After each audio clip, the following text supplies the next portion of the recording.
백운고개 밑에 달래천 옆에는 기름진 땅. 한 7살 천재 아이가 조선 팔도 지도의 모든 것을 다 외워 마을 사람들을 놀라게 했습니다. 게다가 풍수지리까지 천재성을 보여 망해가는 농사를 다시 일으키고 마을 사람들에게 없어서는 안 될 아이가 되었죠. 그렇게 평화롭던 어느 날, 한 범상치 않은 낯선 남자가 천재 아이를 보게 되는데요. 전하께 보고 드려야겠군. 과연 7살 천재 아이에게는 무슨 일이 벌어진 걸까요? 구독과 좋아요 눌러주시고 어디서 듣고 계신지 댓글로 꼭 알려주세요. 전해들은 야담 시작합니다. 옛날 옛적 조선 땅 깊은 산골에 작은 마을이 하나 있었습니다. 그 마을에 강도현이라는 사내가 살고 있었지요. 글은 조금 읽을 줄 알았으나 넉넉하지 못한 농부였어요. 그에게는 배 속에 아이를 품은 아내가 있었지요. 그러다 한겨울 어느 날, 눈발이 날리던 밤이었어요. 도현은 방 밖에서 서성이고 있었지요.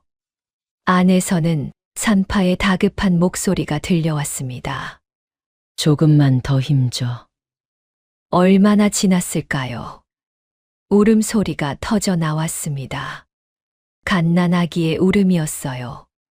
도현의 얼굴에 웃음이 번졌습니다. 그는 급히 문을 열었지요. 그런데 산파의 얼굴이 어두웠습니다. 들어오시오. 목소리가 떨리고 있었어요. 도현은 방 안으로 들어섰습니다. 아내가 누워 있었지요. 품에는 갓난아기가 안겨 있었습니다. 여보, 아내가 힘없이 웃었어요. 얼굴이 창백했습니다. 입술에 핏기가 없었지요. 아이를 보세요. 아내의 손이 천천히 움직였습니다. 갓난아기의 볼을 쓰다듬었어요. 예쁘지요? 도현은 대답하지 못했습니다. 아내의 손끝이 점점 느려지고 있었어요. 이름은 이한이라 지어주세요. 편안할 안자를 써서요. 아내의 눈이 천천히 감겼습니다. 여보, 도현이 아내의 손을 잡았어요. 차가웠습니다. 여보, 눈 떠. 그러나 아내는 다시 눈을 뜨지 않았지요. 방 안에는 갓난아기의 울음만 남았습니다. 그리고 사내의 오열이 그 울음과 뒤섞였어요. 눈은 밤새 내렸습니다. 장례를 치렀습니다. 마을 뒷산에 작은 봉분이 하나 생겼지요. 도현은 아기를 안고 그 앞에 오래 서 있었습니다. 그는 아이를 꼭 껴안으며 중얼거렸습니다. 이하나, 내 어미 목까지 내가 다 품어 키워주마. 그날부터 도현의 삶은 달라졌습니다. 밤마다 아이를 업고 마을을 돌았어요. 젖동량을 다녀야 했지요. 아주머니, 젖 좀 얻을 수 있겠소? 어떤 집은 선뜻 내어 주었고 어떤 집은 문을 닫았습니다. 그래도 도현은 포기하지 않았어요. 낮에는 남의 밭을 일구고 밤에는 아이를 돌봤지요. 마을 사람들이 혀를 찼습니다. 사내 혼자 애를 어찌 키우겠나. 저러다 지쳐 쓰러질 걸세. 그러나 도현은 멈추지 않았습니다. 세월이 흘렀습니다. 이한이 3살이 되던 해였어요. 마을 사람들이 이상한 점을 느끼기 시작했습니다. 다른 아이들은 새소리에 웃고 흘장난을 할 나이였는데 이한은 달랐어요. 언덕에 앉아 산을 바라보았습니다. 물길을 한참 들여다보았지요. 그러던 어느 날이었습니다. 아버지 도현이 밭을 갈 자리를 두고 고민하고 있었지요. 뒤에서 작은 목소리가 들렸습니다. 아버지, 3살짜리 아이가 손가락으로 낮은 둔덕을 가리키고 있었어요. 저긴 비 오면 물이 고여요. 저쪽 땅이 더 좋을 거예요. 도현은 어이가 없었습니다. 이웃들도 웃었지요. 3살짜리가 뭘 안다고. 허허, 저 녀석 참. 하지만 며칠 뒤 큰 비가 내렸는데 도현이 원래 정해두었던 자리에는 실제로 물이 흥건히 고였어요. 발목까지 차올랐지요. 마을 사람들이 술렁였습니다. 저게 우연이겠나? 3살짜리가 그걸 어찌 알았을꼬? 도현은 아무 말도 하지 못했어요. 그저 아이를 바라볼 뿐이었습니다. 아이의 작은 등이 햇살을 받고 있었어요. 아버지 도현은 그런 아들을 보고 알 수 없는 감정이 차올랐습니다. 신기함이었어요. 그리고 어딘가 모를 두려움이기도 했지요. 이 아이는 무엇을 보고 있는 것일까? 도현은 그날 밤 잠들지 못했습니다. 아이의 잠든 얼굴을 한참이나 바라보았지요. 제발 평범하게만 자라다오. 창밖으로 달빛이 스며들었습니다. 아이는 곤히 잠들어 있었지요. 또 어느 날이었습니다. 초여름으로 접어들 무렵이었어요. 마을에는 한동안 맑은 날씨가 이어지고 있었지요. 사람들은 슬슬 가뭄을 걱정하기 시작했어요. 이하는 혼자 마을 어귀에 서 있었지요. 잠시 후 아이가 입을 열었습니다. 아버지, 밭에서 일을 하던 도현이 고개를 들었지요. 왜 그러느냐? 이하는 하늘을 올려다보며 말했습니다. 내일은 비가 올 거예요. 아버지 도현은 멈칫했어요. 하늘을 올려다보았지요. 구름 한 점 없이 맑았습니다. 그래? 비가 온다고? 내 바람이 평소랑 달라요. 냄새도 달라요. 아이의 말은 너무도 담담했습니다. 근처에서 일을 하던 이웃들이 그 말을 듣고 웃음을 터뜨렸지요. 하하, 저 애 또 시작이네. 저렇게 맑은 날에 비가 온다니. 어린애가 뭘 안다고 그래. 그리고 다음 날. 아침까지도 하늘은 여전히 맑았어요. 사람들은 전날 일을 떠올리며 수군거렸지요. 거 봐라. 비는 무슨. 하지만 정오가 지나자 바람이 바뀌기 시작했습니다. 멀리서 먹구름이 몰려왔어요. 그리고 장대비가 쏟아지기 시작했습니다. 사람들은 놀라서 하늘을 올려다봤어요. 이게 뭐야? 갑자기? 설마 그 아이 말이 맞은 거야? 그때부터 마을 사람들의 눈빛이 바뀌기 시작했지요. 저 아이, 보통 아이가 아니야. 며칠 뒤 장날이었지요. 도현은 이안을 데리고 장터에 나갔습니다. 사람들로 북적이는 시장은 아이에게도 늘 새로운 세상이었어요. 그런데 그날 이안의 시선이 한 곳에 멈췄습니다. 낡은 천 위에 종이 몇 장을 펼쳐 놓고 있는 떠돌이 선비였지요. 그 위에는 조선의 산과 강이 그려진 지도가 놓여 있었어요. 이안은 한 걸음 또 한 걸음 다가갔습니다. 눈이 반짝였지요. 아버지, 왜 그러느냐? 이안은 지도를 가리켰습니다. 저거 사주세요. 도현은 잠시 멈칫했어요. 지도. 네. 저거 있으면 다 알 수 있을 것 같아요. 아이는 손을 꼭 쥐고 있었습니다. 평소에 떼를 쓰는 일이 거의 없던 아이였지요. 하지만 그날만큼은 달랐어요. 아버지, 저거 꼭 필요해요. 도현은 가격을 물어봤습니다. 선비가 부른 값은 결코 가벼운 돈이 아니었지요.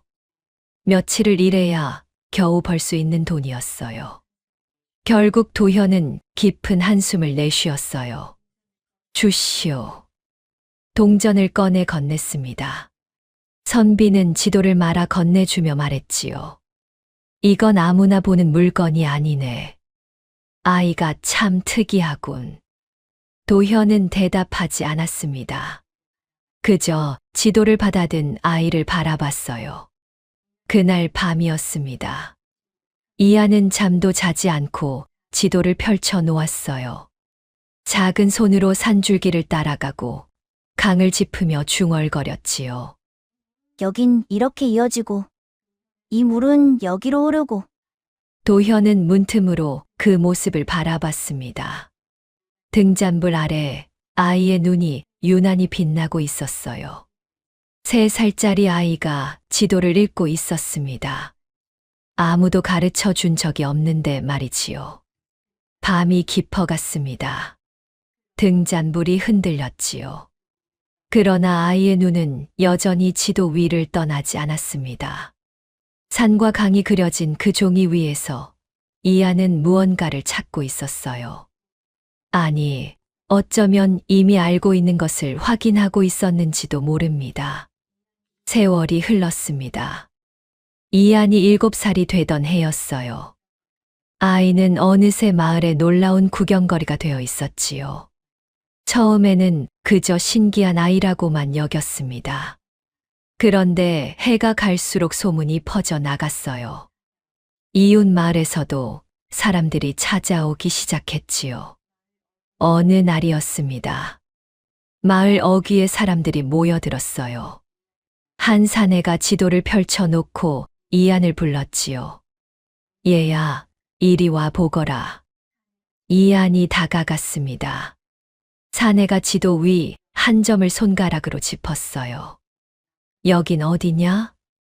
이한은 망설이지 않았습니다. 거긴 중령을 넘는 길목입니다. 사내의 눈이 커졌지요. 그럼 여긴 다른 곳을 짚었어요. 낙동강 물길이 휘어지는 고을입니다. 여긴 저긴 큰 고개가 있고 장마철이면 길이 자주 끊깁니다. 주변 사람들이 술렁였습니다. 저게 정말이냐?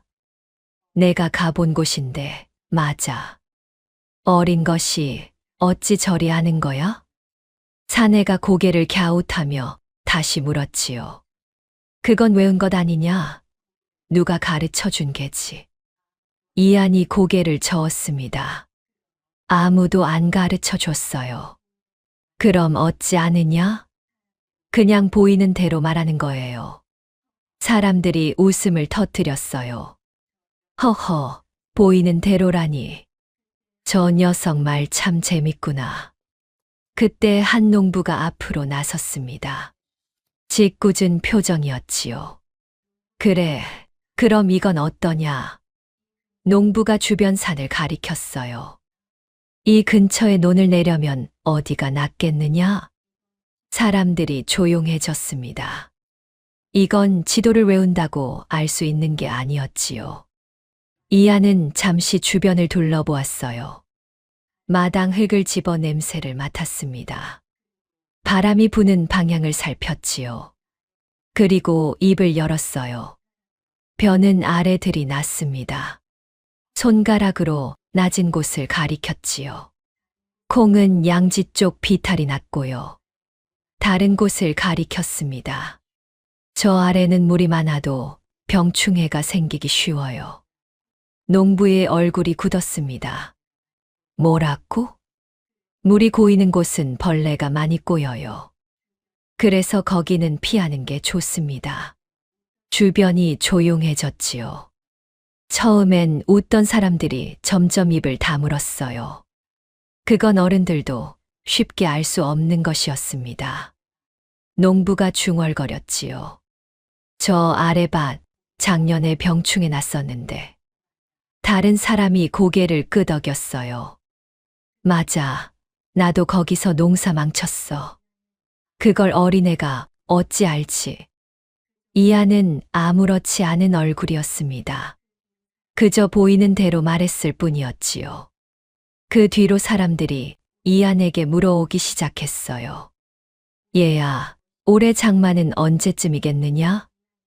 우리 밭에 뭘 심으면 좋겠느냐? 이한은 하나하나 대답했습니다. 말하는 건 마다 전부 맞아떨어졌지요. 소문은 점점 퍼져 나갔습니다. 산골에 이상한 아이가 있대. 지도를 통째로 외운 천재래. 사람들은 이 아이를 여러 이름으로 불렀지요. 팔도 지도를 다 외운 천재, 산천이 입을 빌려 말하는 아이. 이하는 그저 조용히 웃을 뿐이었습니다. 어느 날 저녁이었어요. 도현이 마당에서 일을 하다가 이한을 불렀지요. 이한아. 예, 아버지. 요즘 사람들이 많이 찾아오는구나. 이한이 고개를 끄덕였습니다. 도현은 잠시 망설이다가 물었어요. 힘들지 않으냐? 이한이 아버지를 올려다보았지요. 아니요. 정말이냐? 네. 그냥 보이는 걸 말하는 거예요. 도현은 아이의 얼굴을 한참 바라보았습니다. 7살. 아직 어린 나이였지요. 그런데 이 아이의 눈에는 뭔가 다른 것이 담겨 있었어요. 도현은 조용히 말했습니다. 무리하지 마라. 네, 아버지. 이하는 웃었지요. 해맑은 웃음이었습니다. 하지만 도현은 알고 있었어요. 이 아이의 재주가 커질수록 세상의 눈도 달라질 것이라는 걸요. 도현은 하늘을 올려다보았어요. 저녁 노을이 붉게 물들고 있었습니다. 그는 속으로 중얼거렸지요. 이 아이를 어찌 지켜주어야 하는 것일까? 그러던 어느 장날이었습니다. 이한이 사는 마을에서 가장 큰 장터는 인근 고을 사람들까지 모여드는 곳이었지요. 곡식 자루가 쌓이고 생선 비린내와 고기 굽는 냄새가 뒤섞였어요. 사람들의 목소리가 끊이지 않았습니다. 도현은 장에 내다 팔보리 자루를 지게에 지고 나왔지요. 이하는 그 옆을 조용히 따라 걸었습니다. 그런데 장터 한쪽 주막에서 사람들 대화 소리가 들렸어요. 야, 그 산골 마을에 있는 애 이야기 들었냐? 그 팔도 지도 외운다는 애 말이냐? 그게 외운 수준이 아니래. 땅을 보면 그냥 안다더라. 옆에 있던 다른 사내가 술잔을 내려놓으며 말을 받았습니다. 내가 직접 봤다니까. 지도 펼쳐놓고 물어보면 줄줄 읊어. 어디 고개인지 어디 강인지 하나도 안 틀리고. 허허, 그 정도면 신동이 아니라 귀신 붙은 거 아니냐? 사람들이 웃음을 터뜨렸어요. 그러자 한 농부가 고개를 저었습니다. 웃을 일이 아니야. 내가 그의 말 듣고 밭 위치를 바꿨는데 올해 작황이 다르다니까. 뭐라고? 원래 물 고이던 자리였어. 그 애가 거긴 벌이라더라. 근데 말대로 했더니 이번엔 수확이 2배야.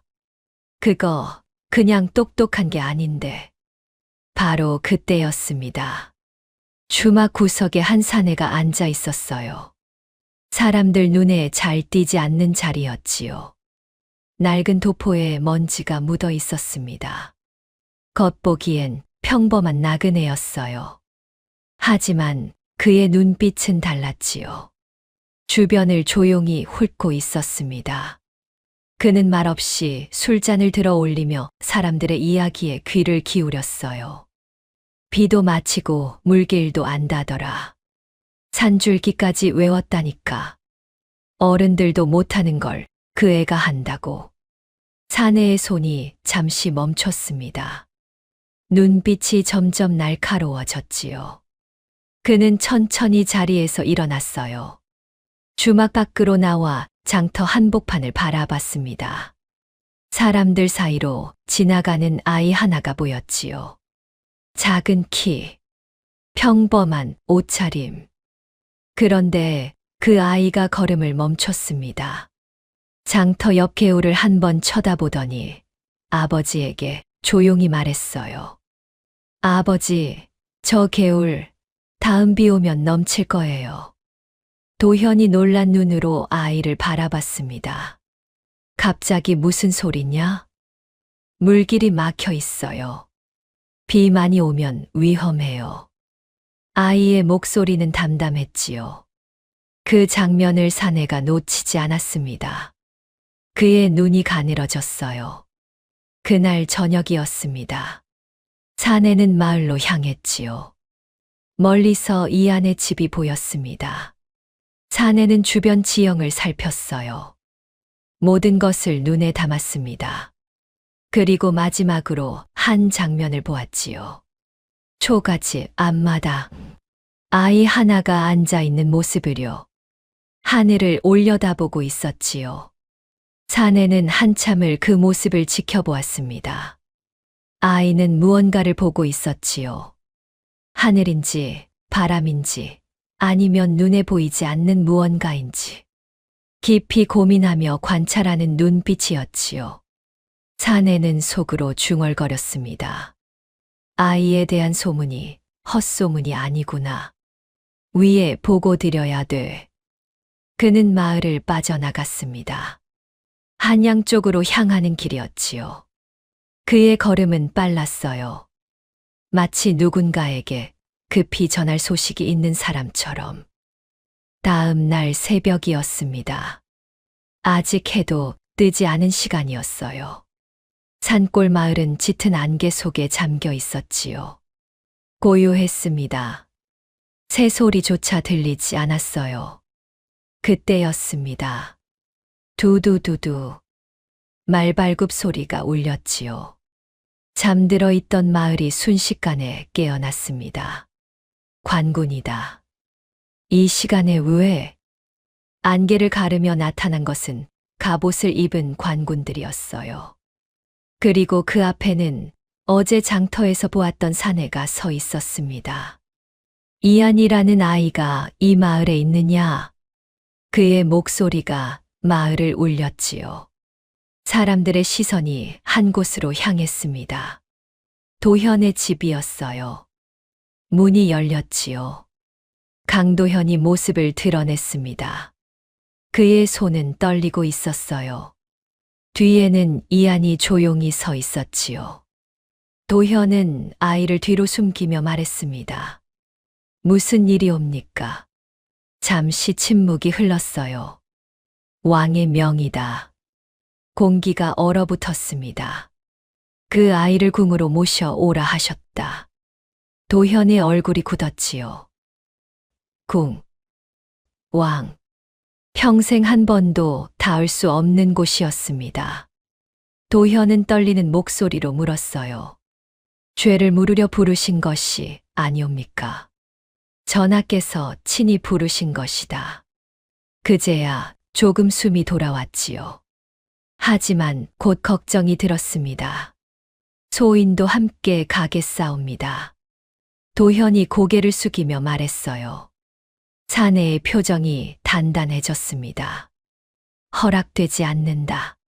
전하께서는 아이만 부르셨다. 짧고 냉정한 말이었습니다. 도현은 한 걸음 앞으로 나섰어요. 아직 7살입니다. 혼자 보내기에는 너무 어린 아이옵니다. 목소리가 높아졌지요. 소인도 곁에 있어야 안 된다. 말이 잘렸습니다. 왕명이다. 그 한마디에 도현의 입이 다물어졌어요. 더 말하면 거역이 되는 것이었지요. 도현의 무릎이 천천히 꺾였습니다. 그는 고개를 숙인 채 떨리는 목소리로 말했어요. 알겠사옵니다. 이안이 조용히 앞으로 나왔습니다. 아버지를 내려다봤지요. 아버지. 도현이 고개를 들었어요.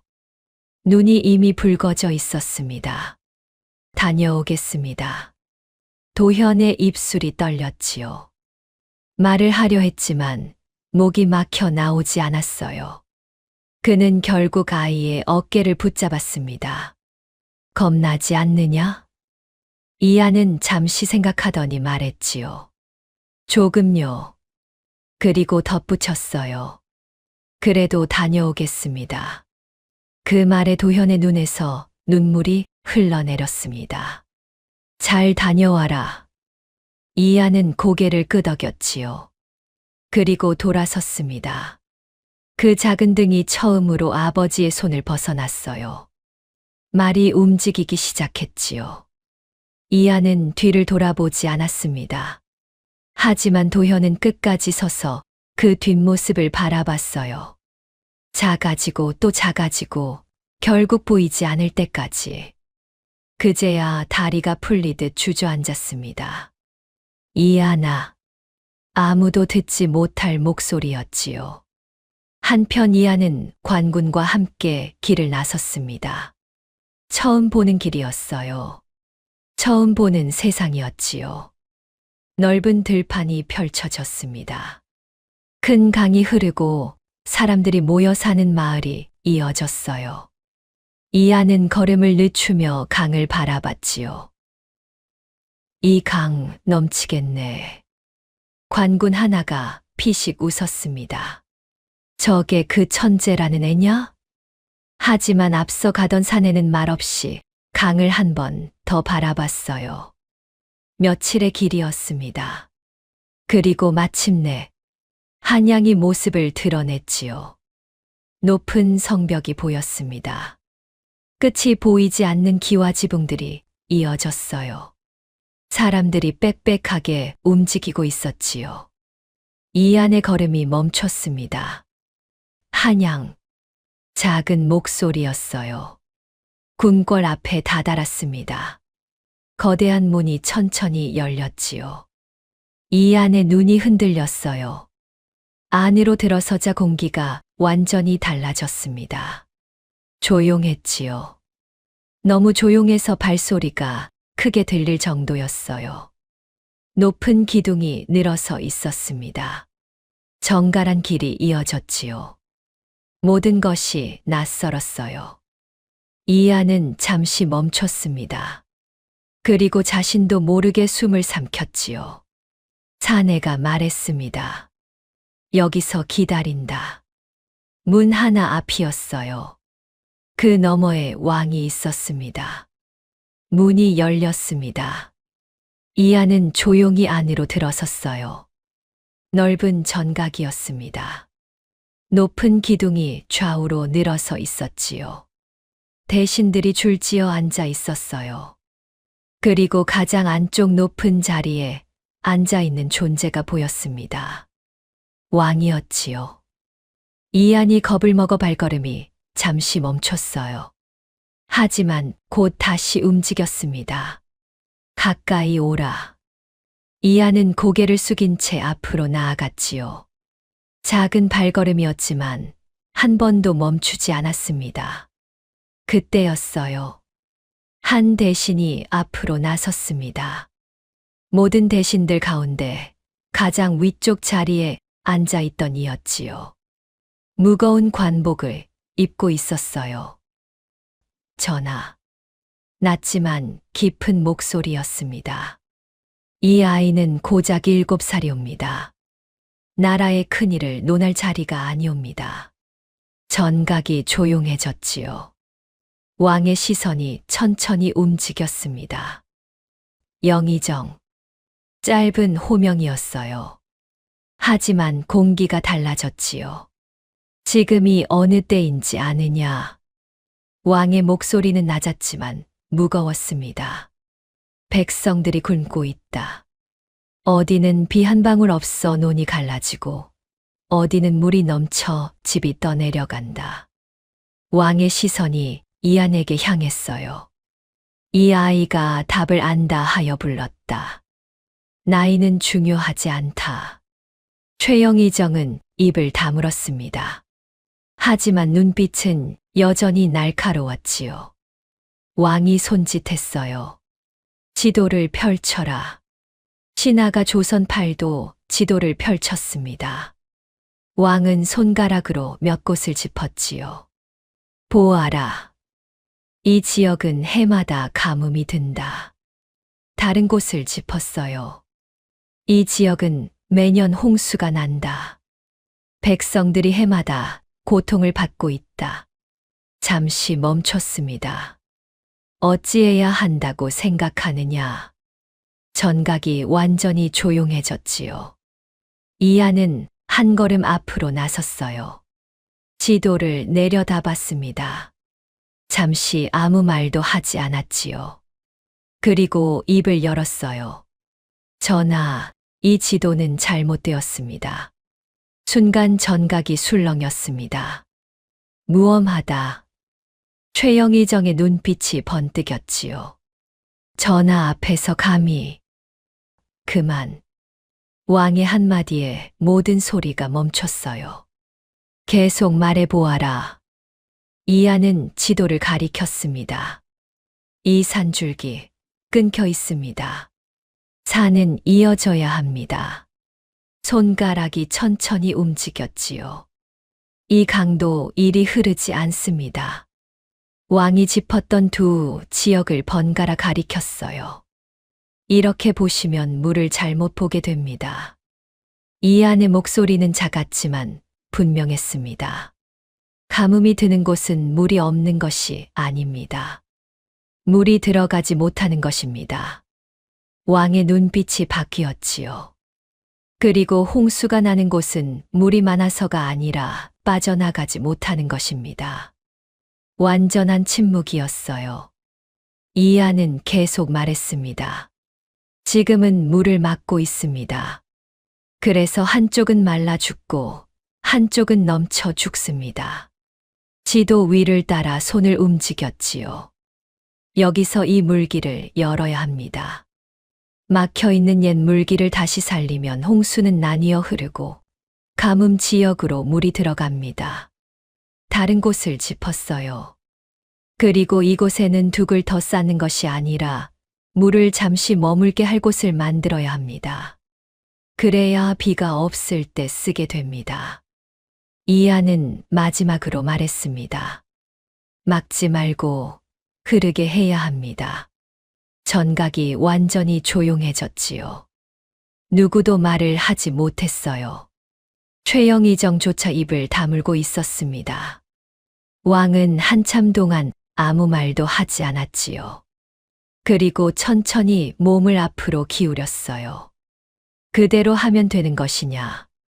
이안이 고개를 끄덕였습니다. 예, 전하.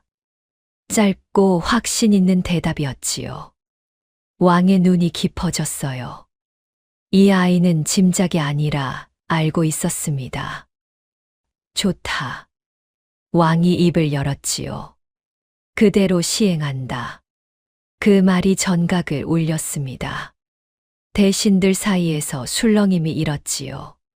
하지만 왕의 결정은 이미 내려진 것이었어요. 이하는 고개를 숙인 채 서 있었습니다. 7살 아이가 왕 앞에서 나라의 물길을 논한 것이었지요. 그리고 왕은 그 말을 받아들였어요. 최영희정의 눈빛이 어두워졌습니다. 하지만 아무 말도 하지 못했지요. 왕명이었으니까요. 왕의 명은 즉시 내려졌습니다. 각 고을에 전하라. 왕의 목소리가 전각을 울렸지요. 막힌 물길을 열고 옛 수로를 다시 파괴하라. 둑을 높이지 말고 물을 나누어 흐르게 하라. 조정이 술렁였어요. 전하, 다시 살피셔야 하옵니다. 한 대신이 앞으로 나섰습니다.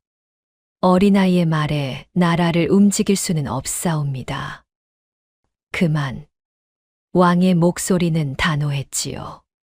지금은 의심할 때가 아니다. 움직일 때다. 그 한마디에 모든 반대가 멈췄습니다. 명령은 내려졌어요. 사람들이 움직이기 시작했지요. 각 고을로 전령이 달렸습니다. 막힌 물길이 열렸어요. 버려졌던 수로가 다시 살아났지요. 삽을 든 백성들이 땅을 팠습니다. 물이 흐르기 시작했어요. 그리고 시간이 흘렀습니다. 7째 날이었지요. 급보가 올라왔어요. 전하, 관리 하나가 급히 달려와 무릎을 꿇었습니다. 보고 드리옵니다. 말하라. 관리의 숨이 가빴지요. 홍수가 나던 고을에서 물이 빠지기 시작하였사옵니다. 조정이 술렁였어요. 막혀있던 물길이 열리며 물이 나뉘어 흘러 더 이상 넘치지 않사옵니다. 잠시 정적이 흘렀습니다. 곧이어 또 다른 보고가 이어졌지요. 가뭄이 들던 지역에도 물이 들어오기 시작하였사옵니다. 누군가 숨을 삼켰어요. 논이 살아났습니다. 그 말이 전각을 울렸지요. 왕은 한동안 아무 말도 하지 않았습니다. 그리고 천천히 시선을 옮겼어요. 이안, 그 작은 아이를 바라봤지요. 이안, 예, 전하. 잠시 침묵이 흘렀습니다. 왕이 낮게 말했어요. 내 말이 옳았다. 짧았지만 무거운 말이었지요. 많은 대신들이 알지 못한 것을 네가 보았다. 이안은 고개를 숙였습니다. 왕은 잠시 이안을 바라보다가 조금 다른 목소리로 물었어요. 너는 누구에게 배웠느냐? 전각이 조용해졌지요. 이안이 대답했습니다. 배운 것은 없사옵니다. 다만 산을 보고 물을 보고 흙을 만지며 알게 되었사옵니다. 왕의 눈이 깊어졌어요. 그렇다면 부모는? 이안이 고개를 들었지요. 어머니는 어릴 적 돌아가셨고 아버지께서 홀로 키우셨사옵니다. 왕의 표정이 아주 미세하게 바뀌었습니다. 혼자서 그런 아이를 키웠단 말이냐. 작게 중얼거렸어요. 그리고 다시 물었지요. 그 아비는 어떤 사람이더냐? 이안의 눈이 조금 흔들렸습니다. 저를 믿어주는 사람입니다. 짧은 말이었어요. 하지만 충분했지요. 왕은 잠시 아무 말도 하지 않았습니다. 그리고 천천히 입을 열었어요. 좋은 아비를 두었구나. 전각의 공기가 조금 부드러워졌지요. 왕이 몸을 앞으로 기울였습니다. 이안, 예, 전하. 앞으로 내 곁에 있어라. 이안의 눈이 흔들렸어요. 궁에 머물며 내가 묻는 것에 답하고 나라의 일을 함께 보거라. 전각이 조용해졌지요. 네가 본 것을 말해라. 그것이 백성을 살린다. 그래 줄 수 있겠느냐? 이안은 잠시 아무 말도 하지 못했습니다. 그리고 천천히 고개를 숙였어요. 명받들겠사옵니다. 왕이 아주 미세하게 고개를 끄덕였지요. 그날 7살 아이는 왕의 곁에 서게 되었습니다. 한편 멀리 산골 마을이었어요. 강도현은 마당에 앉아 있었지요. 하늘을 올려다보고 있었습니다. 해가 지고 있었어요. 노을이 붉게 물들었지요. 도현은 아이가 떠난 뒤로 매일 이 시간이면 하늘을 바라봤습니다. 한양 쪽 하늘이었어요. 잘 있는 것이냐? 아무도 듣지 못할 목소리였지요. 바람이 불었습니다. 나뭇잎이 흔들렸어요. 대답은 없었지요. 도현은 오래도록 그 자리에 앉아 있었습니다. 아이의 얼굴이 떠올랐어요. 돌아서던 그 작은 등이 떠올랐지요. 다녀오겠습니다. 그 말이 귓가에 맴돌았습니다. 도현은 눈을 감았어요. 그리고 다시 한번 중얼거렸지요. 잘 있거라. 아비는 여기서 기다리마. 어둠이 내려앉았습니다. 별이 하나둘 떠올랐지요. 도현은 여전히 그 자리에 앉아 있었어요. 왕은 그날 이후로 이안을 자주 불렀습니다. 어느 날이었어요. 이안, 이 보고를 보아라. 왕이 두루마리 하나를 내밀었지요. 북쪽 고을에서 올라온 보고서였습니다. 해마다 수확이 들쭉날쭉하옵니다. 비가 와도 거두는 것이 적사옵니다. 이안은 보고서를 받아들었어요. 그리고 지도를 펼쳤지요. 잠시 보고서를 보았습니다. 다시 지도를 보았어요. 그리고 눈을 감았지요. 한참이 지났습니다. 전하. 이안이 입을 열었어요. 이곳은 물이 문제입니다. 왕이 물었지요. 비가 부족한 것이냐? 이안이 고개를 저었습니다. 아니옵니다. 물이 머물러 있습니다. 머물러 있다. 이안은 지도 위를 손가락으로 짚었어요. 이곳은 평평한 들입니다. 비가 오면 물이 빠지지 않고 고입니다. 그래서 뿌리가 썩습니다. 왕의 눈이 가늘어졌지요. 어찌해야 하느냐? 이안은 망설이지 않았습니다. 물을 빼야 합니다. 작은 수로를 내어 물이 흐르게 해야 합니다. 잠시 멈췄어요. 그리고 논의 방향을 바꿔야 합니다. 그 말에 대신들 사이에서 웅성거림이 일었지요. 논의 방향을 바꾼다니. 그게 쉬운 일인가? 하지만 왕은 말없이 고개를 끄덕였습니다. 시행하라. 명령은 내려졌어요. 며칠 뒤 보고가 올라왔지요. 전하, 관리가 급히 달려와 무릎을 꿇었습니다. 논의 물이 빠지기 시작하였사옵니다. 벼가 다시 살아나고 있사옵니다. 전각이 술렁였어요. 또 다른 날이었습니다. 이번에는 남쪽 고을이었지요. 해마다 병충해가 심하옵니다. 수확이 절반도 되지 않사옵니다. 이안은 가져온 흙을 받아들었어요. 손으로 비벼보았습니다. 냄새를 맡았지요. 전하, 이 땅은 너무 따뜻합니다. 왕이 눈을 좁혔어요. 따뜻하다. 예. 햇빛이 오래 머물고 물이 얕게 고입니다. 그래서 벌레가 많습니다. 잠시 정적이 흘렀지요. 어찌해야 하느냐? 이안이 말했습니다. 작물을 바꿔야 합니다. 벼가 아니라 콩과 조가 맞습니다. 전각이 다시 술렁였어요.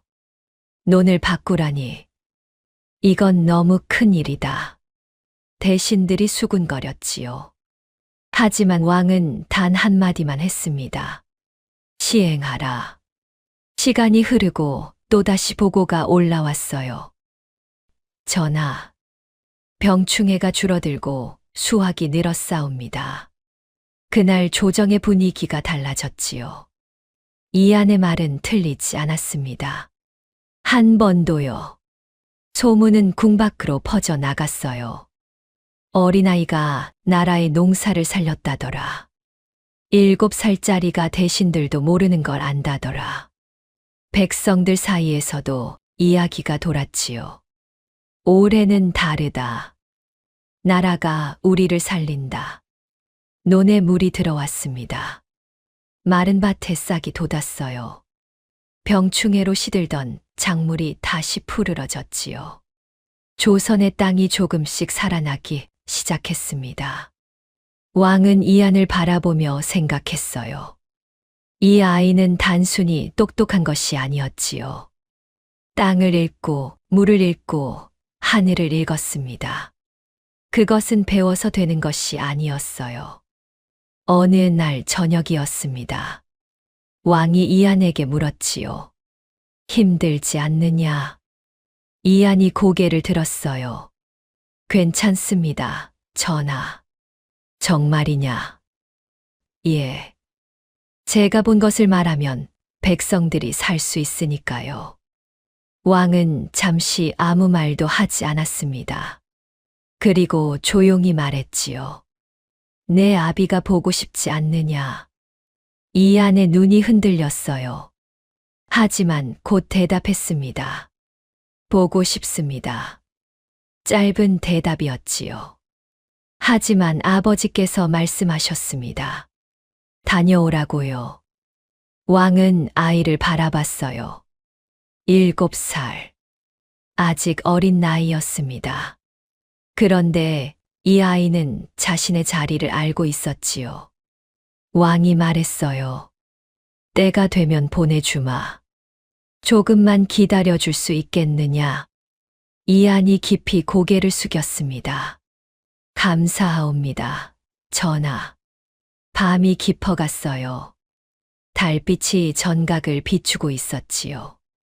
이안은 창밖을 바라보았습니다. 산골 마을 쪽 하늘이었어요.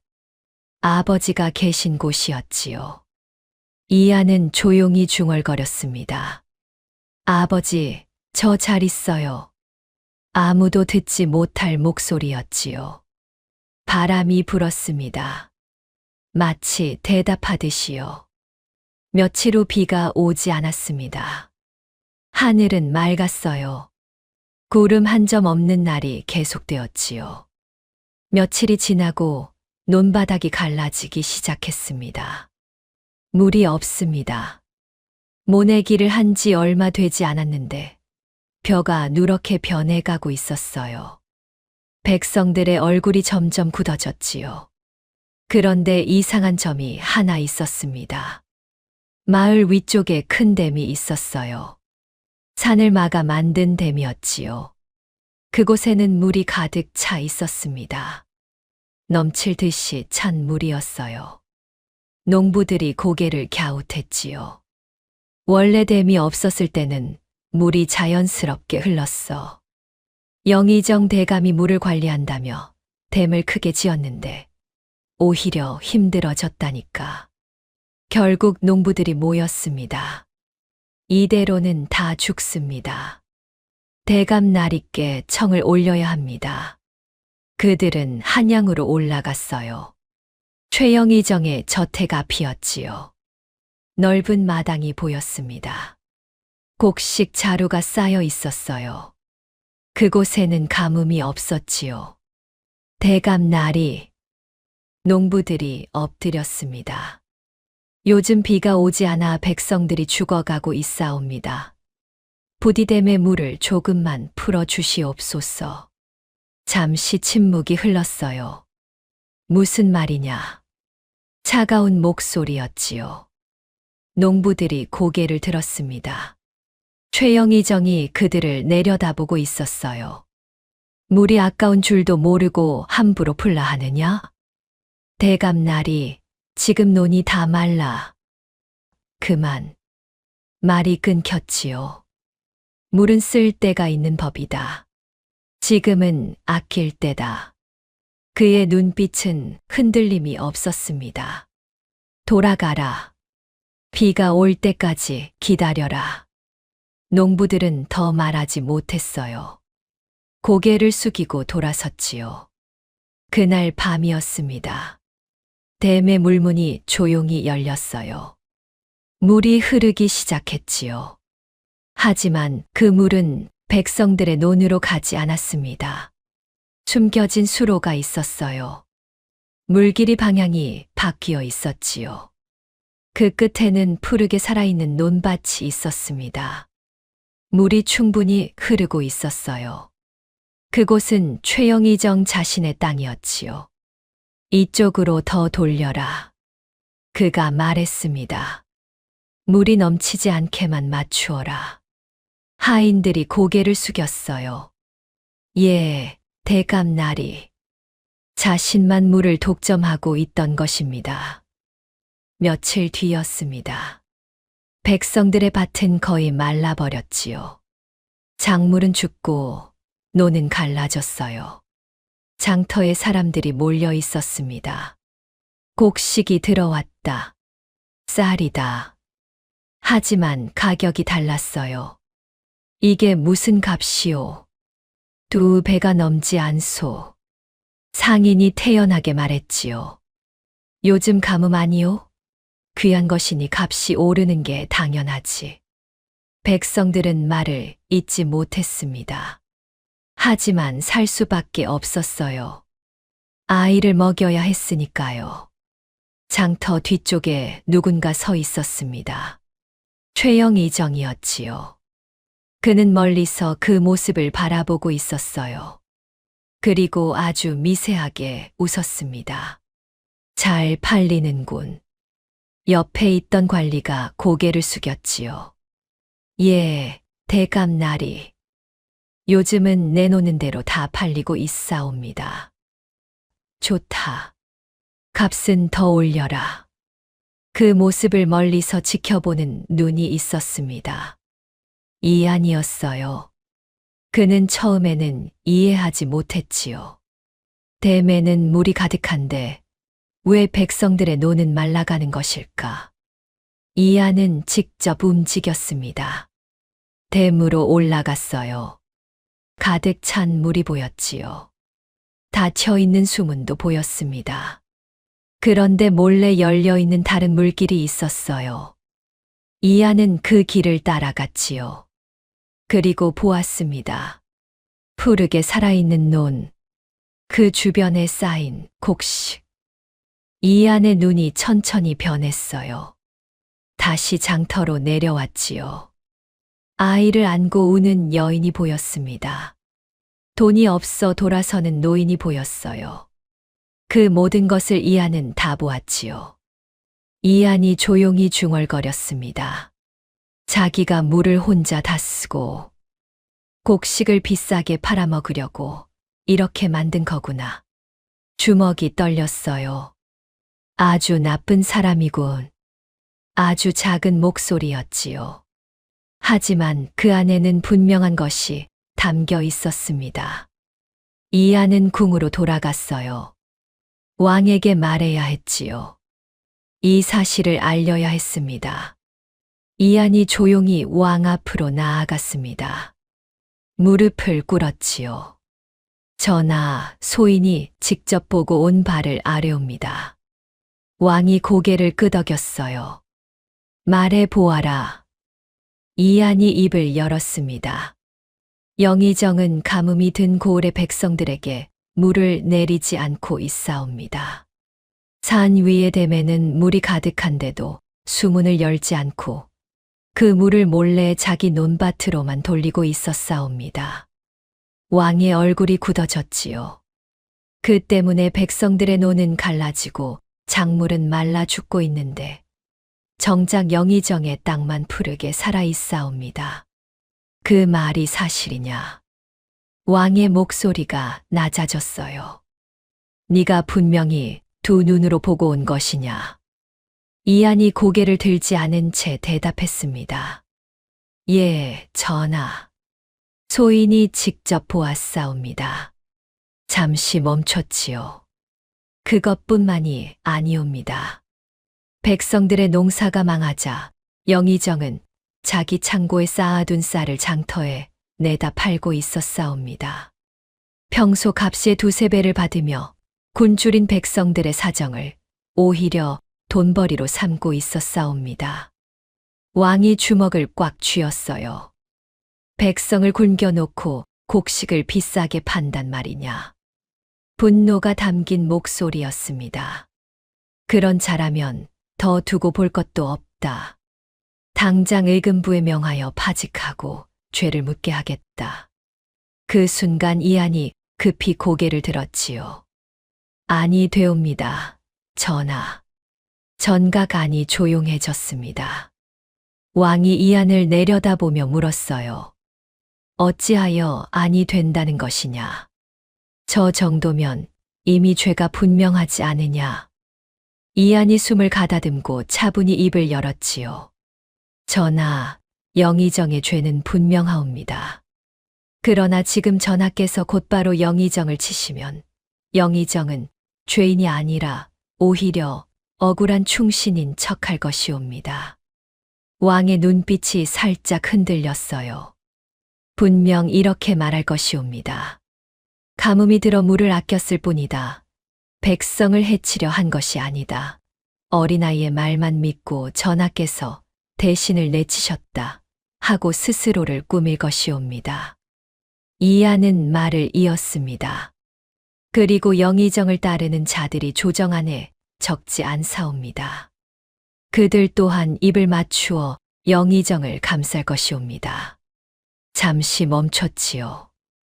그리 되면 지금은 영의정의 죄를 다스리는 일이 아니라 조정이 둘로 갈라져 싸우는 일이 되어 버리옵니다. 백성을 위한 벌이 아니라 전하께서 아이의 말을 믿고 대신을 친 일이 되어 버릴 것이옵니다. 왕이 낮게 물었어요. 그럼 내 말은 분명한 죄를 보고도 잠자코 있으란 말이냐? 이안이 고개를 저었습니다. 잠자코 있으시라는 뜻이 아니옵니다. 지금 치시면 저 자를 끝내는 것이 아니라 오히려 살려주는 것이 됩니다. 왕의 눈이 깊어졌지요. 그러나 전하께서 직접 보시고 백성도 보고 조정의 대신들도 모두 두 눈으로 보게 되면 그때는 누구도 영의정을 감싸지 못할 것이옵니다. 이안의 목소리는 작았지만 분명했어요. 그때의 벌은 싸움이 아니라 정의가 되옵니다. 왕은 한동안 아무 말도 하지 않았습니다. 이안이 마지막 말을 조심스럽게 올렸지요. 전하, 소인에게 딱 열흘만 주시옵소서. 머지않아 큰 비가 여러 차례 내릴 것이옵니다. 그 비가 그치기 전에 영의정의 욕심이 스스로 드러날 것이옵니다. 왕이 깊은 숨을 내쉬며 물었어요. 네가 그리 장담하는 까닭이 무엇이냐? 이안이 조용히 대답했습니다. 욕심은 반드시 넘치옵니다. 영의정은 물을 가두어 제 이익으로 삼고 있사온데 하늘이 비를 내리면 그 가둔 물이 도리어 저 자를 무너뜨릴 것이옵니다. 왕은 잠시 이안을 바라봤지요. 7살 아이였습니다.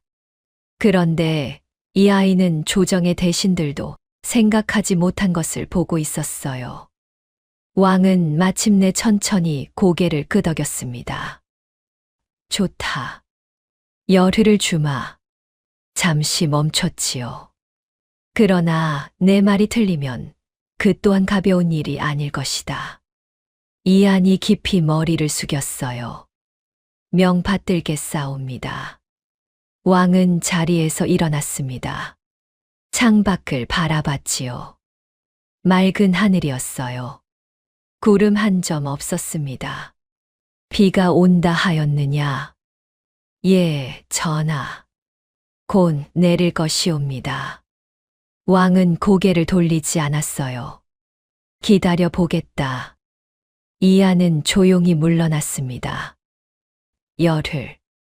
그 안에 모든 것이 드러날 것이었지요. 이안은 하늘을 올려다보았어요. 바람이 달라지고 있었습니다. 곧 비가 올 것이었지요. 이안은 가뭄이 든 마을로 내려갔습니다. 갈라진 논바닥을 한참 바라보았지요. 금이 간 흘, 누렇게 마른 벼, 모든 것이 죽어가고 있었어요. 우물가에 노인 한 분이 앉아 있었습니다. 말라붙은 바가지를 내려놓으며 혀를 찼지요. 이래서야 올해는 다 굶어 죽게 생겼구나. 노인의 목소리가 힘이 없었어요. 저 위에 물이 저리 많은데도 한 방울이 안 내려오니 사람 목숨이 참 하찮다. 이안이 조용히 다가갔습니다. 어르신. 노인이 고개를 들었지요. 저 위쪽 두 가래에 사는 사람들은 다 여기 계십니까? 노인이 힘없이 대답했어요. 아니다. 아래쪽 낮은 땅에 사는 집들도 많지. 그런데 비가 오면 원래 낮은 데부터 잠기기 마련이라 다들 겁을 내고 있지. 이안은 잠시 생각했습니다. 그리고 담담하게 말했지요. 오늘 밤이나 내일 중으로 집안에 있는 곡식 자루랑 아이들 옷까지는 조금 높은 곳으로 옮겨 두시는 게 좋겠습니다. 노인이 어리둥절한 얼굴로 물었어요. 왜 그러느냐? 비가 온다는 말이냐? 이안은 곧바로 답하지 않았습니다. 주변 땅을 한번 바라본 뒤 말했지요. 그냥 미리 옮겨 두시면 손해볼 일은 없을 것입니다. 낮은 곳에 두면 젖을 수도 있습니다. 노인이 미심쩍은 얼굴로 되물었어요. 얘야, 너 혹시 뭘 아는 게 있느냐? 이안은 짧게 답했습니다. 물이 움직일 것 같습니다. 노인은 그 말이 선뜻 이해되지 않았지요. 하지만 이상하게도 아이의 눈빛이 너무 진지했어요. 노인이 고개를 끄덕였습니다. 알았다. 늙은이가 아이 말을 다 믿는 것도 우습지만 올해는 하도 일이 꼬여서 뭐라도 해봐야지. 이하는 자리에서 일어났어요. 다른 집으로 향했지요. 마당에서 일하던 안악이 고개를 들었습니다. 논두렁 아래에 둔 농기구는 위로 옮겨 두세요. 안악이 어리둥절해했어요. 갑자기 왜? 혹시 모르니 미리 대비해 두시는 게 좋겠습니다. 이하는 그 말만 남기고 다음 집으로 갔지요. 아이들이 뛰어노는 집이었습니다. 아이들은 오늘 밤낮은 집에서 재우지 마세요. 어머니가 의아한 얼굴로 물었어요. 무슨 일이 있느냐? 그냥 조금 높은 곳에서 재우시면 좋겠습니다. 이하는 마을을 돌아다녔지요. 소를 키우는 집에 들렀습니다. 소와 닭은 조금 높은 울타리 쪽으로 묶어 두세요. 사람들은 이상하게 여겼어요. 하늘은 여전히 맑았지요. 구름 한 점 없었습니다. 그런데 이 아이는 무언가를 대비하라고 했어요. 대체 무슨 일이 있는 거냐? 누군가 물었지요. 이하는 같은 말만 했습니다. 혹시 모르니 미리 대비해 두시는 게 좋겠습니다. 그는 끝까지 큰 소리로 경고하지 않았어요. 그저 필요한 말만 짧게 남기고 움직였지요. 어떤 사람은 고개를 갸웃했습니다. 저 아이가 누구냐? 글쎄, 처음 보는 얼굴인데. 어떤 사람은 무시했어요. 어린애가 무슨 소리를 하는 거야. 하지만 어떤 사람은 이하의 눈빛을 보았지요. 그 진지함에 마음이 움직였습니다. 뭐 옮겨둔다고 손해볼 건 없지. 곡식 자루를 높은 곳으로 옮기는 사람이 생겼어요. 농기구를 정리하는 사람도 생겼지요. 아이들을 언덕 위 친척 집으로 보내는 사람도 있었습니다. 해가 저물어 갔어요. 이하는 마을 어귀에 서서 하늘을 올려다보았지요. 바람이 달라지고 있었습니다. 냄새도 달라졌어요. 곧 온다. 이하는 조용히 중얼거렸지요. 그리고 댐 쪽을 바라보았습니다. 가득 찬 물, 닫혀 있는 수문. 영의정은 끝까지 물을 놓지 않을 것이었어요. 비가 와도 놓지 않을 것이었지요. 그것이 문제였습니다. 하지만 동시에 그것이 기회이기도 했어요. 이하는 다시 한양 쪽을 바라보았습니다. 왕이 기다리고 있었지요. 열흘. 그 안에 모든 것이 드러날 것이었어요. 이하는 마을을 떠났습니다. 뒤를 돌아보았지요. 갈라진 논, 지쳐있는 사람들. 곧 비가 올 것이었어요. 그리고 그 비가 진실을 드러낼 것이었습니다.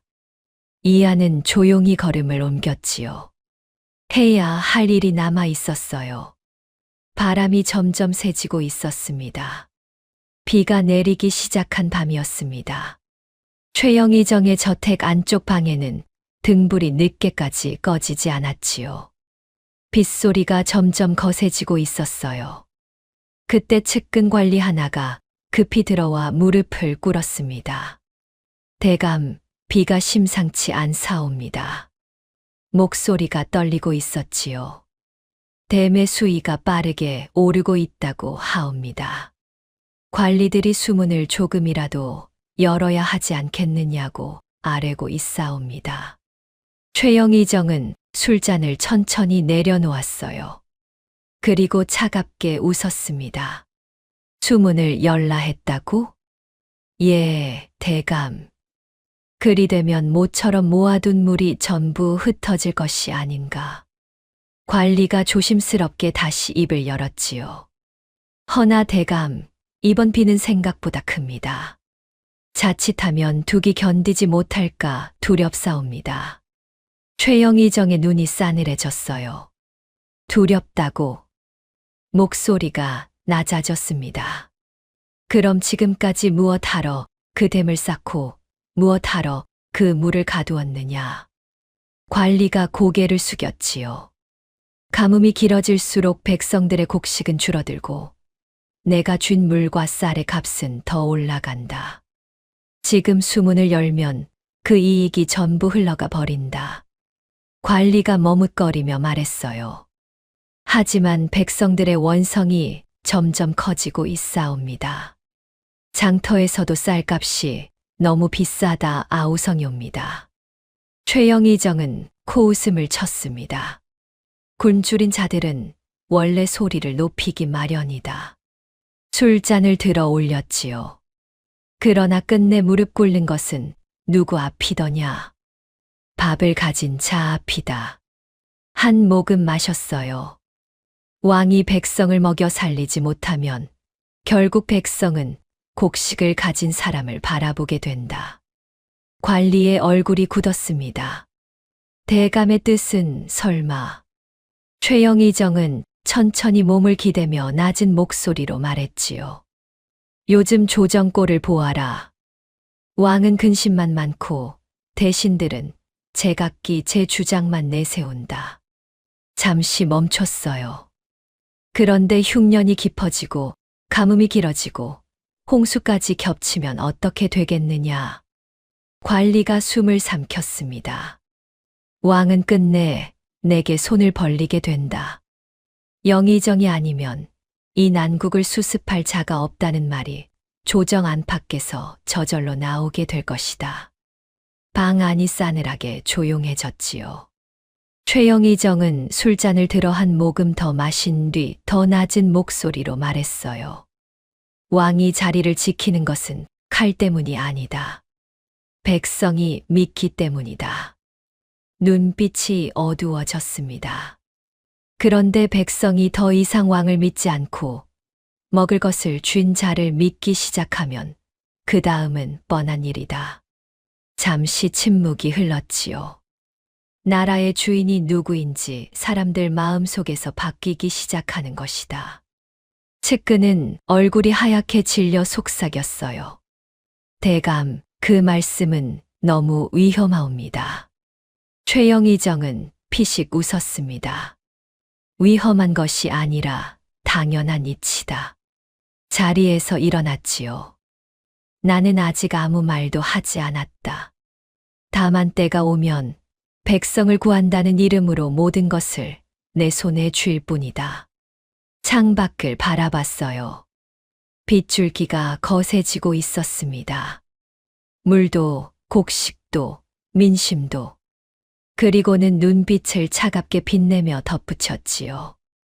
그러니 수문은 열지 마라. 관리가 고개를 들었어요. 비가 오든 말든 끝까지 채워라. 이번 비를 넘기고 나면 더 많은 논이 죽고 더 많은 사람이 굶을 것이다. 최영희정의 입꼬리가 올라갔습니다.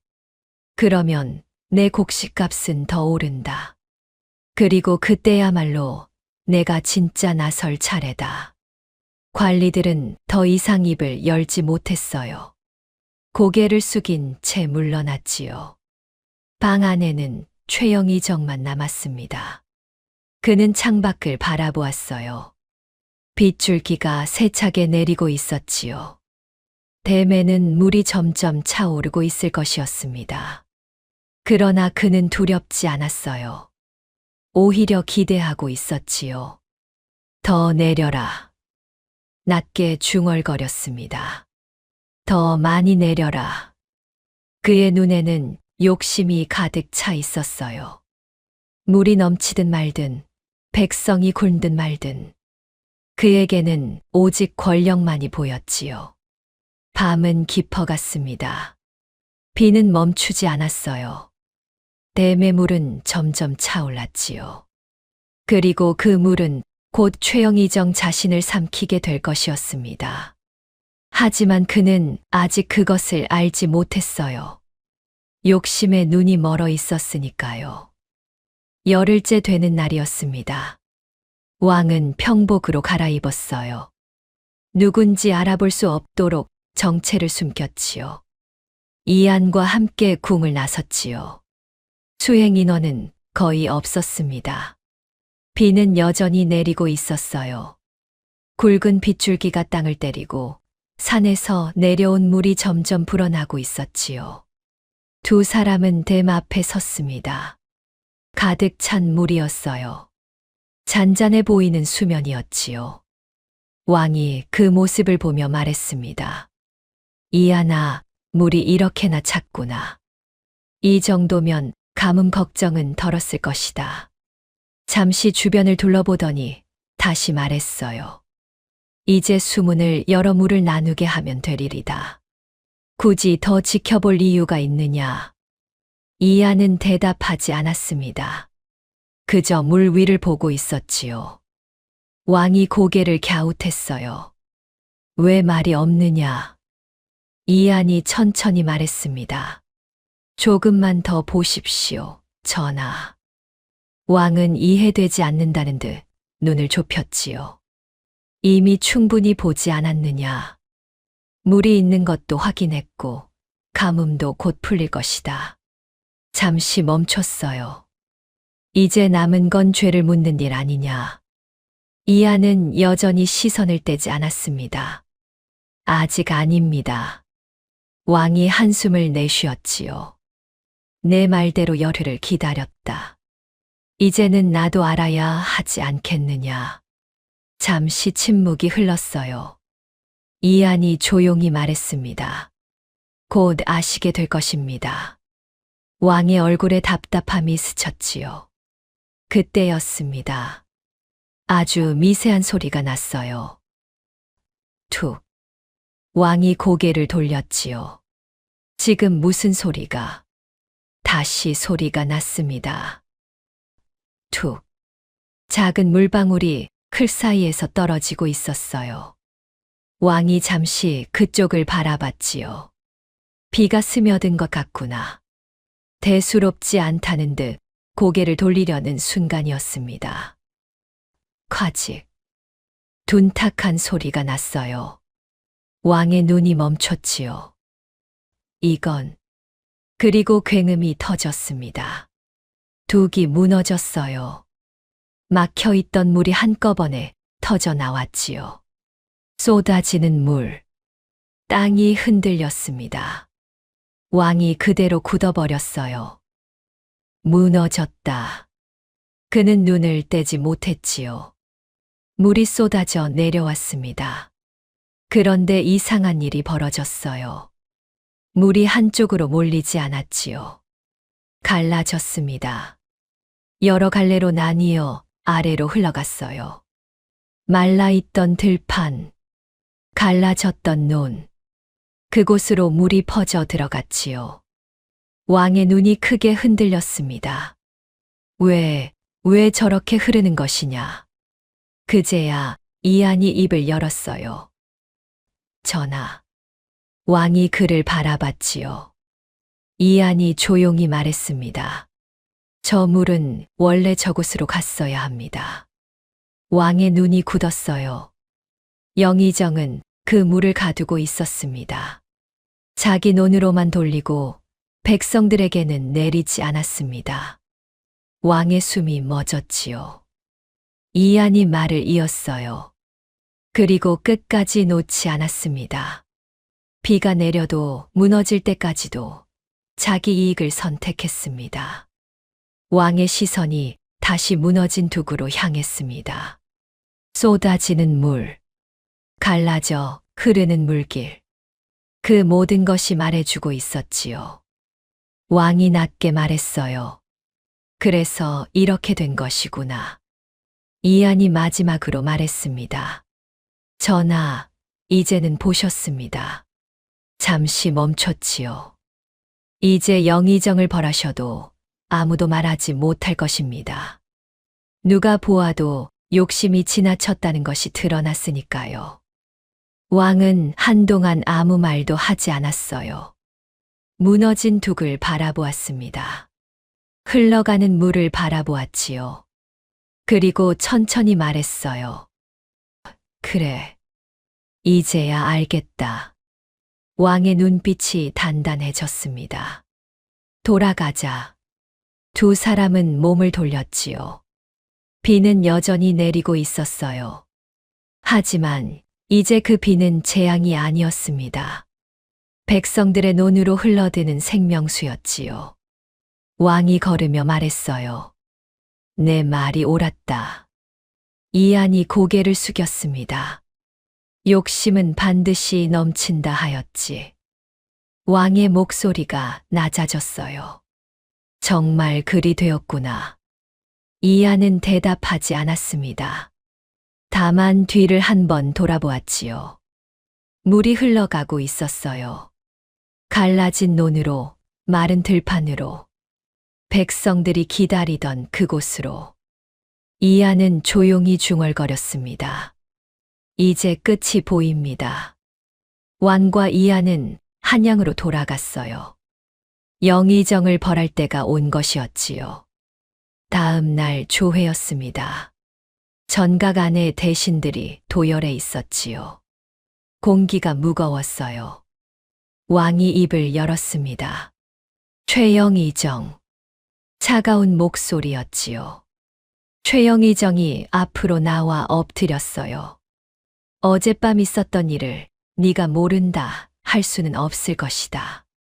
왕의 눈빛이 날카로웠습니다. 가득 찬 댐의 물을 끝내놓지 않고 자기 논밭으로 돌려 백성을 굶겼으며 농사가 망한 뒤에는 쌀을 비싼 값에 팔아 이득을 취하였다. 전각이 조용해졌지요. 네가 무슨 말로 스스로를 변명할지 과인이 직접 들어보겠다. 최영의정은 얼굴이 새하얗게 질린 채 말했어요. 전하, 소신은 그저 혹시 모를 흉년에 대비하여 물을 아끼고 곡식을 보전하려 했을 뿐이옵니다. 모든 것은 나라를 위한 충정에서 비롯된 일이옵니다. 왕이 노기를 누르며 물었지요. 나라를 위한 충정이라 하였느냐? 목소리가 더 낮아졌습니다. 백성들의 논이 갈라지고 아이들이 굶는데도 물을 풀지 않은 것이 충정이냐? 자기 논만 푸르게 살린 것이 충정이냐? 굶주린 백성에게 쌀을 두세 배 값으로 판 것이 충정이냐? 최영의정은 입술을 떨며 말했어요. 소신이 직접 그리 시킨 것이 아니오라. 아래 관리들이 지나치게 일을 처리한 것이옵니다. 소신 또한 미처. 왕이 단호하게 말을 잘랐습니다. 그만하라. 전각이 얼어붙었지요. 과인이 직접 보았다. 그 비 속에서 끝내 수문을 열지 않고 물을 가두어 둔 것이 누구의 욕심이었는지, 무너지는 둑 앞에서 누구의 죄가 드러났는지 두 눈으로 똑똑히 보았다. 왕의 눈빛이 싸늘해졌어요. 이제와 아랫사람 탓으로 돌리려 하느냐? 전각 안이 싸늘하게 식었습니다. 왕은 더 차갑게 말했지요. 최영의정은 더 이상 조정을 논할 자격이 없다. 백성을 살려야 할 자가 오히려 굶기고 나라의 물기를 사사로이 돌려 재물을 쌓았으니 그 죄가 참으로 무겁다. 잠시 멈췄어요. 이에 파직하고 재산을 몰수하며 죄상을 온 조정과 백성에게 밝힌 뒤 먼 곳으로 유배 보낸다. 최영의정은 그제야 고개를 쳐박고 떨리는 목소리로 외쳤습니다. 전하, 한 번만 용서하여 주시옵소서. 소신이 잠시 욕심에 눈이 멀었을 뿐이옵니다. 왕의 목소리는 더 이상 흔들리지 않았지요. 내 욕심 하나에 백성 수천이 굶었다. 이제와 목숨을 구걸한들 이미 말라 죽은 논과 굶주린 아이들의 배를 어찌 다시 채우겠느냐. 왕이 손짓했어요. 끌어내라. 포졸들이 최영의정을 끌고 나갔습니다. 그의 울부짖음이 멀어져 갔지요. 전각 안이 다시 조용해졌어요. 왕은 잠시 숨을 고른 뒤 말했습니다. 이안을 앞으로 부르라. 이안이 앞으로 나와 고개를 숙였지요. 왕은 한동안 아이를 바라보았어요. 그리고 천천히 말했습니다. 너는 어린 몸으로 땅의 형세를 읽었고 물의 흐름을 바로잡았으며 한 나라의 근심을 덜어주었다. 잠시 멈췄지요. 무엇보다 백성을 먼저 생각하였다. 전각이 조용해졌어요. 과인이 내게 크게 상을 내리는 것은 단지 재주를 칭찬함이 아니다. 어린 나이에도 사사로운 이익보다 백성을 먼저 살피는 그 마음을 기리는 것이다. 왕은 신하들을 둘러보며 분명히 명했습니다. 금과 은, 토지와 집을 내리라. 대신들이 고개를 숙였지요. 또 이 아이의 아비가 그동안 홀로 자식을 키우며 겪은 고생 또한 결코 가볍지 않으니 아비에게도 후한 은전을 내려 생계를 걱정하지 않게 하라. 이하는 깊이 머리를 숙였어요. 전하의 은혜가 만극하옵니다. 잠시 멈췄지요. 허나 소인은 그저 마땅히 해야 할 일을 했을 뿐이옵니다. 왕은 미세하게 웃으며 말했습니다. 그래서 더 귀하다. 이안을 바라보았지요. 재주 있는 자는 많을 수 있어도 그 재주를 백성을 위해 쓰는 자는 드물다. 전각 안에 따뜻한 공기가 흘렀어요. 대신들이 고개를 끄덕였습니다. 이안은 다시 한번 깊이 머리를 숙였지요. 그날 소문은 궁 밖으로 퍼져 나갔어요. 영의정이 잡혀갔다더라. 백성 굶겨놓고 쌀 팔아먹은 죄래. 그 어린아이가 다 밝혀냈다더라. 사람들이 수군거렸습니다. 그리고 웃음이 퍼졌지요. 이제야 하늘이 우리를 본 거야. 나라가 우리를 살렸어. 백성들의 얼굴에 희망이 돌아왔어요. 말라있던 논에는 물이 흐르고 있었습니다. 갈라졌던 땅에 생명이 돌아오고 있었지요. 그리고 멀리 산골 마을에서는 강도현이 여전히 하늘을 바라보고 있었어요. 아들이 보고 싶었습니다. 곧 좋은 소식이 올 것이었지요. 모든 일이 끝난 뒤였습니다. 궁 안은 다시 조용해졌어요. 최영의정은 끌려내려갔고 그가 쌓아 올린 재산과 권력은 하루아침에 무너졌지요. 그리고 왕은 약속을 지켰습니다. 이안이 앞으로 나와 고개를 숙였어요. 왕이 천천히 말했지요. 네가 아니었다면 이 나라는 더 많은 백성을 잃었을 것이다. 잠시 침묵이 흘렀습니다. 네가 본 것을 말했고 그 말에 책임을 졌다. 어린 나이에 감당하기 쉽지 않은 일이었다. 이안은 조용히 대답했어요. 소인은 그저 보이는 것을 말했을 뿐이옵니다. 왕은 아주 미세하게 웃었지요. 그래서 더 귀하다. 그는 손을 들어 명했습니다. 상을 내린다. 금과 은이 내려졌어요. 토지와 집도 내려졌지요. 궁 안의 대신들이 술렁였습니다. 어린아이에게 내리는 상으로는 파격적이었어요. 왕이 다시 말했지요. 그리고 이 모든 것은 네가 아니라 내 아비와 나누어라. 이안의 눈이 아주 미세하게 흔들렸어요. 홀로 너를 키운 그 공이 크다. 이안이 깊이 머리를 숙였습니다. 명받들게 싸웁니다. 며칠 뒤였어요. 산골 마을이었지요. 강도현은 마당에 앉아 있었습니다. 하늘을 바라보고 있었어요. 잘 있는 것이냐? 매일 같은 말을 중얼거렸지요. 그때 말발굽 소리가 들렸습니다. 관군이었어요. 마을 사람들이 놀라 밖으로 나왔지요. 도현도 일어섰습니다. 무슨 일입니까? 관군이 말했어요. 왕의 명이다. 상자가 내려졌지요. 금, 은, 비단. 도현의 손이 떨렸습니다. 이게 무슨... 그때 익숙한 목소리가 들렸어요. 아버지. 도현의 몸이 멈췄습니다. 천천히 고개를 돌렸지요. 이안이 서 있었어요. 도현의 눈이 흔들렸습니다. 이안아. 아무 말도 이어지지 않았어요. 도현은 달려갔지요. 아이를 안았습니다. 거칠어진 손이 작은 몸을 감쌌어요. 도현의 목소리가 떨렸지요. 살아 있었구나. 이안이 조용히 말했습니다. 아버지, 이건 아버지께 드리는 것입니다. 상자를 바라봤어요. 도현이 고개를 저었지요. 아니다. 이건 내 것이다. 이안이 말했습니다. 아버지 것이옵니다. 아버지가 키워주셨습니다. 도현의 눈에서 눈물이 떨어졌어요. 말을 하지 못했지요. 그저 아이를 안고 있었습니다. 오래도록. 마을 사람들이 멀리서 그 모습을 바라보았어요.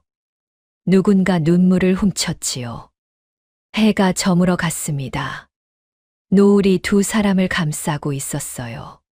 세월이 흘렀습니다. 이안은 19이 되었지요. 더 이상 어린아이가 아니었어요. 키가 훌쩍 자랐습니다. 눈빛은 여전히 차분했고 말은 짧았지만 무거웠지요. 궁이었습니다. 왕이 이안을 불렀어요. 이안. 이안이 앞으로 나왔지요. 왕이 천천히 말했습니다. 그동안 네가 한 일을 모두 보고 있었다. 잠시 멈췄어요. 이제는 내 자리를 맡아라. 전각이 조용해졌지요. 젊은 나이였습니다. 하지만 이미 증명된 자였어요. 왕이 이어 말했지요. 나의 곁에서 나라를 보아라. 그리고 백성을 살펴라. 이안이 깊이 머리를 숙였습니다. 명받들게 싸웁니다. 그날 산골에서 자란 아이는 조선의 중심에 섰어요. 그의 눈은 여전히 같았습니다. 산을 보고 물을 보고 땅을 읽던 그 눈이었지요. 이안은 왕의 곁에서 나라를 보았어요. 백성들의 논에 물이 흐르는지 살폈습니다. 가뭄이 들면 물길을 열었고 홍수가 나면 물길을 나누었지요. 그의 말은 한 번도 틀리지 않았어요. 사람들은 말했습니다. 저분은 땅이 말하는 것을 듣는다더라. 산과 물이 그분에게 길을 알려준다더라. 이안은 그런 말을 들을 때마다 조용히 웃었지요. 그리고 산골 마을을 떠올렸어요. 아버지가 계신 그곳을, 지도를 처음 품에 안던 날을. 어느 날 저녁이었습니다. 이안은 창밖을 바라보았어요. 산골 마을 쪽 하늘이었지요. 아버지, 저 잘 있습니다. 아무도 듣지 못할 목소리였어요. 바람이 불었습니다. 마치 대답하듯이. 이안은 미소를 지었지요. 그리고 다시 일어섰어요. 해야 할 일이 남아 있었습니다. 백성을 살피는 일이, 나라를 돌보는 일이. 그것이 이안의 자리였지요. 산골에서 태어나 왕의 곁에 선 아이. 땅을 읽고 물을 읽던 아이. 그 아이는 이제 조선을 읽고 있었습니다. 이야기는 여기서 끝이 납니다. 하지만 이안의 이야기는 오래도록 전해졌지요. 옛날 옛적 산골에 신기한 아이가 있었다더라. 땅을 보면 물길을 알고 하늘을 보면 비를 알았다더라. 그 아이가 나라를 살렸다더라. 사람들은 그 이야기를 아이들에게 들려주었어요. 아이들은 눈을 반짝이며 들었지요. 그렇게 이야기는 이어졌습니다. 오늘 밤 여러분에게도 전해진 것처럼요.